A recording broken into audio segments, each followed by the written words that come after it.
Tunisian women's posts glamorize risky migrant crossings. Two Tunisian women sparked controversy after they posted videos of their migrant journeys to Europe by boat. Tunis, Tunisia. In a photo posted in November, 18-year-old Sabi Al-Saidi is shown wearing bright pink lipstick as she leans from the side of a rickety wooden boat, a calm blue sea stretched out behind her. In a video, she smiles alongside a dozen other migrants, gesturing to a popular rap song. A month later, Chema Ben Mahmoud, 21, posted a similar video, waving as she made the crossing from Tunisia to Italy with her fiancé in a boat crowded with migrants. The two Tunisian women have sparked controversy with their posts, which show them on seemingly carefree trips across the Mediterranean, landing in Lampedusa, Italy, and then traveling around European cities taking selfies next to landmarks as they sport popular fashion brands. Many criticized them for normalizing a journey that leaves thousands dead each year. According to the Missing Migrants Project, 2,048 people went missing in the Mediterranean in 2021, with 23,000 missing since 2014. Experts warn that Al-Saidi and Ben Mahmoud, social media influencers in Tunisia, with nearly 2 million followers on TikTok and Instagram between them, could inspire others to make the dangerous crossing. Social media is putting out a vision of Europe that is not accurate, said Matt Herbert, research manager at the Global Initiative Against Transnational Organized Crime. In the past, he said, the driver for migration was the diaspora coming home for the summer.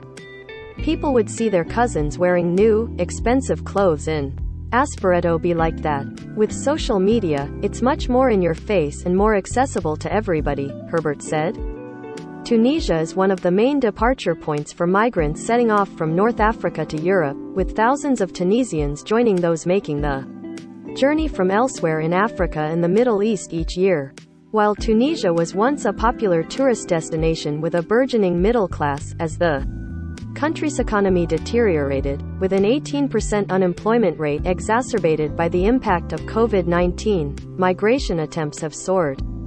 In 2021, authorities intercepted more than 23,000 migrants trying to leave Tunisian shores.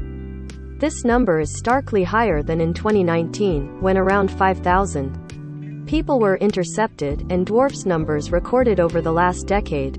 A report by the Global Initiative Against Transnational Organized Crime pins the surge on rising unemployment and pessimism about Tunisian leaders' ability to improve the situation. Last July, following nationwide anti-government protests, President Kais Saied suspended parliament and took on sweeping powers, raising fears of democratic backsliding.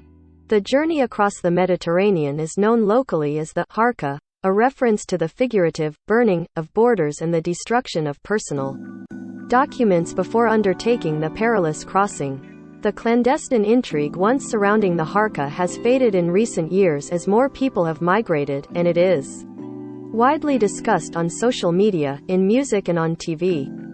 While Ben Mahmoud's and Al-Saidi's posts sparked criticism, many also came to their defense, a reflection of how some see the Harka as their only option to escape a country in crisis amid growing frustration over European Union visa restrictions.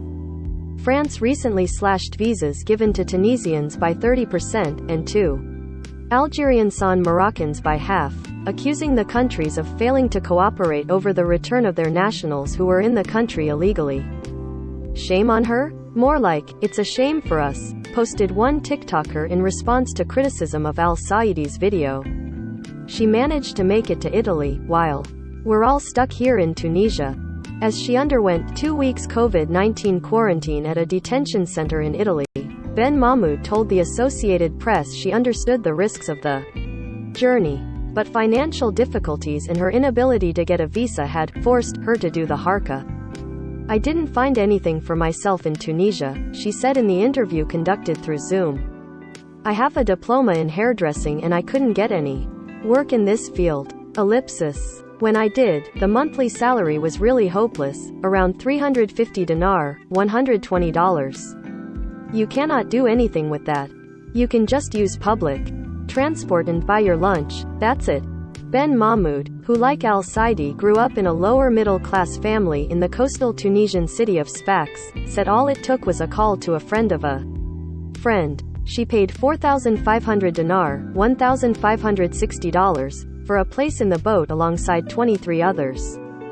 Despite her smiles in the posts, Ben Mahmoud said the journey was terrifying. She described a moment when the boat rocked violently. "I was so scared, I saw death right in front of me," she said. "The fear was extraordinary, the sea was really agitated and there were lots of high waves. In the boat, we said a prayer and prepared ourselves for death. When they told us we had arrived in Italian waters, we couldn't believe it." Still, Ben Mahmoud says she was prepared to risk death for the chance at a better life. "I have lots of friends who did the Harka and they found opportunities in Europe. They put hope in my heart that there is work, that there is a lot of money," she said. "I want to change my life like they did." Wael Garnawi, a psychologist researching the Harka, says this hope is largely based on the migration lie, a phenomenon that he says has been intensified by social media. According to Garnawi, people see others go to Europe and observe their apparent success. They think that once in Europe, they can easily get papers, work and money. The reality is often very different. 2020 data from the European Commission showed that the unemployment rate for inhabitants from outside the EU was nearly 14% compared to about 6% for the native-born population. So they go to the Eiffel Tower and take a selfie in a Lacoste t-shirt, take photos of expensive cars. Ellipsis. They tell their family back home that everything is going well, Garnawi said. If they say the opposite, everyone will mock them. They will point to other people and say, "If they did it, why can't you?" There is so much social pressure, he said. In the weeks since Ben Mahmoud and Al-Saidi made it to Europe, they have documented their shopping sprees, rides in BMWs and picture-perfect lattes. A photo of Al-Saidi riding an electric scooter in the historic French village of Le Puy Notre Dame got nearly 6,000 likes, while one of Ben Mahmoud beneath the Eiffel Tower had 8,000. The photos and videos of their crossings garnered hundreds of thousands of likes and shares. Although both women secured sponsorships in Tunisia that paid them for their social media endorsements of beauty products and local businesses, it's unclear if they are making money from their posts in Italy and France. But their posts do have influence in Tunisia, experts say. Posts like theirs demystify a journey that might otherwise be too terrifying to undertake, said Herbert of the Global Initiative Against Transnational Organized Crime. One of the bars to migration is the fear of stepping out on the journey. It's scary. What these videos do, especially the videos of men and women at sea, describing their journey, it confronts their fear with a visual reality that people can replace it with, he said. It lowers the mental bar to leaving.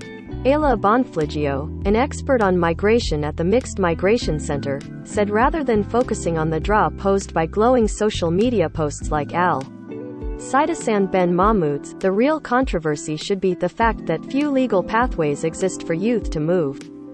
Citing France's recent visa cuts, she said, "This use of migration as a political bargaining chip further limits legal pathways and it doesn't reduce the demand for migration." As for Ben Mahmoud, she insists she's not trying to encourage others to do the Harka.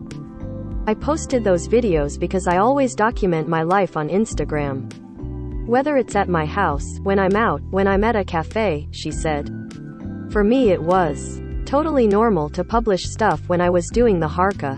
For many, however, the Harka has spelled only tragedy.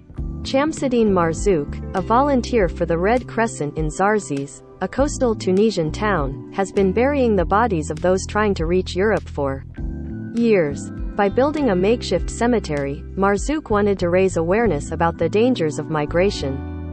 Then last summer Marzouk woke to find a letter from his wife saying that after multiple failed attempts to get visas, she and their grandchildren had left by boat for Europe. "Forgive me, I'm going to Italy.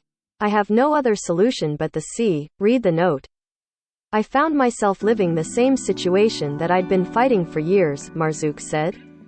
"If an accident happened, I could be burying my family without knowing whose bodies they were." I was in shock for 2 nights, and felt such relief when they called and told me they had arrived. Follow app's global migration coverage at https://apnews.com/hub/migration.